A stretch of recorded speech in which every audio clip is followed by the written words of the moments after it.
Monsieur Mohamed Sékou Keïta, il est le secrétaire général de l'Union des Franco-Arabes de Guinée. Il nous rend visite. Ça n'a pas été facile pour lui ce matin de nous joindre ici ce matin, puisqu'il vit à Dubreka. Donc, Dubreka Conakry le matin pour cette émission. Rassurez-vous que ce n'est pas du tout aisé. Nous allons parler dans notre concours de récitation du Coran. Et lui, la particularité, c'est que tout se passe en ligne, en tenant compte des mesures barrières. Avec lui, nous allons voir, est-ce que les choses ont changé? Parce que déjà, avec la formule covidienne, il a réussi bien à organiser ce concours. Où nous en sommes par rapport à cette autre édition? Rassurez-vous qu'à chaque mois de Ramadan, monsieur est avec nous dans cette émission pour nous parler de ce concours. Mohamed Sékou Keïta Ilaj, salam alaikum. Concours de Coran, de récitation de Coran, de lecture de récitation de Coran. Alfanaye ou organisera. Je rappelle que il est union des écoles franco-arabes, où la secrétaire générale l'a dit, et Sabatini Dubreka. Et là, Mohamed Sékou Keïta, concours de Fanan Nato organisé là, à Lubolo. Au bac organisé là, il y a un camp. Alors, il y a un Jamala. Différence bien baquet ou nous, concours Toïté, en décès, car au Fanan Doni Jamala. Bismillah. Kramana il faut la conserver en comme ka ole foszen ko sungaro yi corona karolbe namo kama soro jibril trejina ala kala kan ka ala kala kan corona la kadam na damna ma fo kapan sungaro ole ko sa fala sungaro ma ko shahrul qur'an ko corona karo namo donc ko bekan ki siko ke ita vingala ali ka kulu wale lo kala wati be ko la jurab nasi ka wole lo kan wati be Kurna kana to kufo kurna karango ile buru kurna ni kurna mo bula silama la ko shamra mo buila ala kada ko sallam ko kurna e karna bomena kurna te karna bomena ko tele ko min saya ani suno saya ani kenea donc c'est pas la même chose c'est ce qu'il est alhamdulillah kurna nara fin finye here yanka o fawati woro ko bana ima alhaba ke ko beleni ye freke ye here do ta kono ay ke ima lison afra lo mako développement nodi ko do dina o dina kana iboy noro donc depuis aya suya sabana noti corona na menkeni concours international fenfe ka belalo concours national meni ka belalo ko jama kanal alhamdulillah ana équipe men yambolo union de école franco-arabe jini ay ka fiunu ñini ka sal ñini sal men ye concours de cycle romando i to rojan ka concours ke bo obena sanwola jamana men ternaro do de Congo Brazzaville o ternaro o do fana Burkina Faso ani Côte d'Ivoire ani ko la Guinée coronavirus la men ye Conakry ko la wika donc alhamdulillah an ka kado men soro an ka wi diwima bon n'a fɔra ko diinɛ ni coronavirus la diinɛ ni donna coronavirus ko mɛ a di a ye jamana ma dɛmɛna diinɛ ni dajo donna an y'a yɔrɔ min nɔ tan ni k'a mɛn dolomina min ye sarabamina min ye min ta i fa fɛ butu min ta i na fɛ butu ni k'a fɔ ko iri coronavirus la ɲini u yɔrɔ i tɛna ye la k'a fɔ mɛ ka coronavirus kuma kumakan mɛn ne kɔ tan i tɛna ye la c'est que mɛn ye yɔrɔ yi dɔ ka den karan corona la a ye jamana le ma dɛmɛna an k'a ye corona concours min y'o la kana tɛ donc alhamdulillah o kɛra san wɔrɔ komi ka fara ɲama o di a bɛnna ko se a danna an fana ka mɛn kɛ yɔrɔ mɔgɔ minnu ye jamana bɛrɛ yɔrɔ corona durusila minnu ma lɔni internationalement de bɔra Qatar de bɔra Ordon de bɔra Kuwait de bɔra Arabie Saoudite wele ka question di dinɛ ma a b'a question di dinɛ ma ka i to yen dinɛ bɛ se ka ajibi bon san o tɛmɛna k'an si saron fana ma an ka saron fana kɛ ɲaw ma presque Arabie Saoudite tamasere nara kana dina nu fana fo an ka we kokuda di an kana to an noro mais an ye yoro no ni musa ko mi nyina alhamdulillah nyina jamana sama donaro an ka dala ka jamana sama nye comme Sierra Leone et comme Liberia et comme Mali et comme Burkina ona nyondo ya an ka dala ka jamana sama nye kokuda men donaro wole la Guinée yere kanin buso ba be fana donaro an ka formation di école timeni représentant blanc ana jam son bela Sigiri an représentant kelen ye o tɔgɔ ko Ousmane Konate an représentant fana ye Kankan do fana ye Mamu do ye Labe do ye Jerekure do ye Kurusa an ka formation kɛ ay kun dinɛ na ila dinɛ min ye ay bolo yi ay kana transport sara ay to ino ay concours kɛ ol fana ni concours men do o ye concours no ay de to Kurusa ay de concours kɛ ay de to Kankan ay de concours kɛ ay to Siri ay concours kɛ o bɛ di kɛ waati kelen no tɛ bɛɛ ni ta waati le non bon concours men an kara ben sidama lolu le di momin ba courna bedrusi jizu tani courna de ka bedrusi momin ba courna jizu mondrusi men fanambra jizu tan lolu drusi men bra jizu lolu dusan jizu tan an ka wode dala ka benye mais anu yɛrɛ la krande men yɛrɛ spécialement de deni do fana kala wuyen donc ka ay la dari wasan sani an site wati duma donc an ka ablabtu na katre men ye gizu bisaba men bro drusi ka lombla wuyen gizu mo men bro drusi ka lombla wuyen gizu tan lolu men bro drusi ka lombla wuyen donc bitente noti anya concours tele savana nobi abramna disa anya tele savana nobi bon alhamdulillah la gina ala tano ko sebe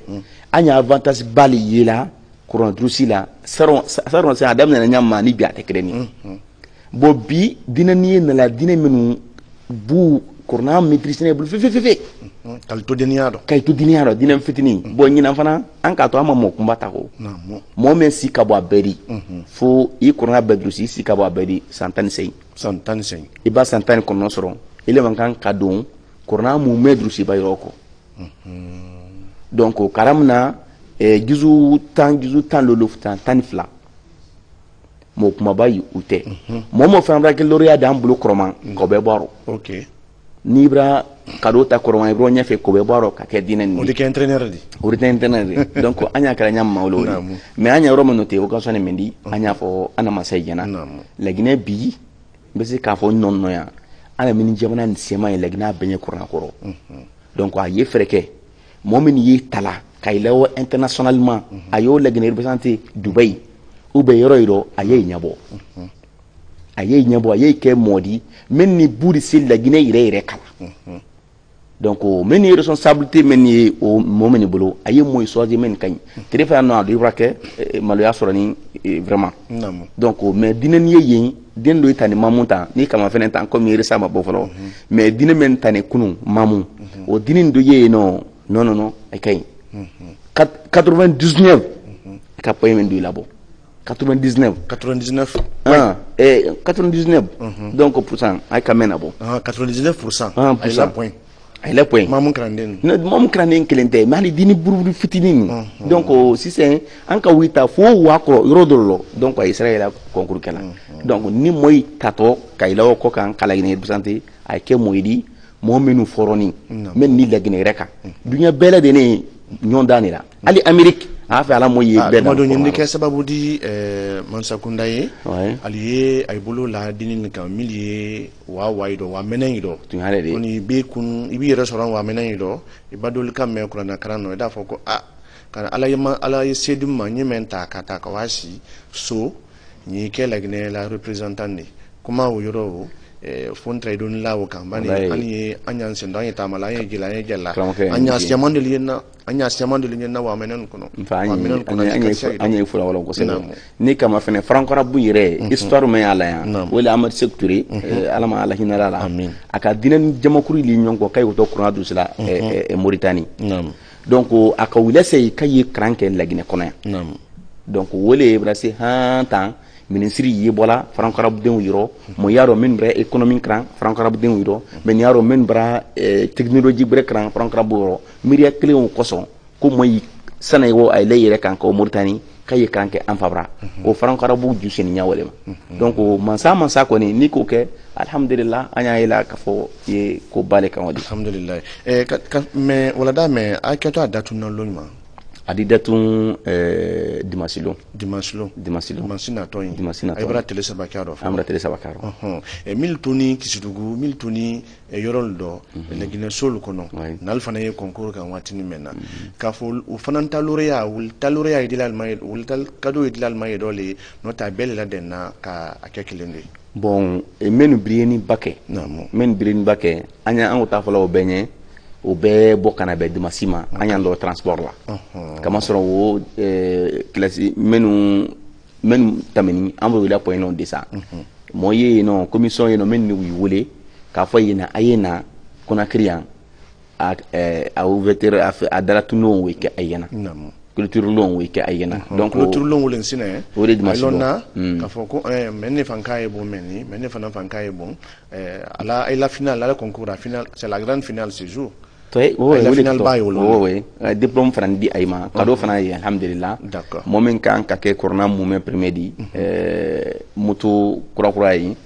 wodi dewma donc ko la jarani fana kan même fana ka to gizu moi o fana premier di mutu kura fana yi no kado fana ma ko fana la jarani kan donc momo gan ka kan kado min ko ni kadi abema ni ala kison an faranta loriale wodi ka ke jamana nye ka ke jamana la wo ko nyame la ma sabatida amina la ma sidina bani ko suma aduma aben jamana kono bani ay badenu burburunu li aliye moy ternala ko na karando anun drusilido ida foko alhamdulillah ili sawa bani udenu suye la gina kaledi udenu suye ile fabra denedi donc odi kebe yusuma de odi dia beye kana fo yorosiama molka siamil fanaye concours mel organiser la watini menna kandala si gouvernement tama mi concours national di ka fa ifana moy sorona ba mi kala ay la représentant di ou bien ay fana di candidat choisi kalu lawa concours doy ouais alhamdulillah ana la foko sebe ana école meni union de école franco arabe koro anya moy la wala am fana wi kalama ni kama fene concours folo me kala folo sana c'est final même moment que no premier di ou ana krande ne di après no ko abdou tak kondi donc le concours folo men keni frana ni récemment bo folo di mais folo men keni men kana premier di ou am fe krande ay donc alhamdulillah anya moyle wala moy fana wala nyafe saron lo da chambra am fe donc alhamdulillah an ko ni anya sentiment men ni jamana kono anya se conseil clément di ayma wole jamana ibake koko dakuno jamana do nyefe o parti mena yota dina ni courant dro c'est avantage bali ala arkama nyinni mais ayi kran akana ke dina kran na tien kodi dine san bisawa o be san mois o ke courant dro sila quatre amabulu sidialon arabu irero amabulu sidialon ire français do o may anna système me yambulo inen de école wole ye krandin yi courant dro sila ani enseignement général le wala donc presque ntaloni tablo ma o nyon kado bali donc ni kama fene ben doluma ka corona drutina blo ma masa sebela arabu kanda masa sebela français kando saron ana krande mo iri kale ay bana corona la 6e ni kay do 6e na saron ka ba corona la après en même temps ka o gagner fana enseignement général fana non OK jamana la commission to buluma ni kama fana ya anglais kana ay ordinateur kana ay français fana kana iba sinte français classique kono ire talon kay corona ko kalama anya ferke anya mowi jamana di wonye fe nyamma dina ni diple nyamma ni alata ka belo nyam fe keden nam école sabatini du breka kodi dubri kare kelen alhamdulillah o sabatini Hiroshima mais aluye il la bureau il a association oui dubri kare donc ay baba yan say consito dubri kama fana alhamdulillah la kiso concours yido bani watini man datra brada mina kodi kanka da 9h pure 9h datra an fana wala da tunka an yoro men an koni amra sawa ayla na ila somanda ila fana kagira ila kanafo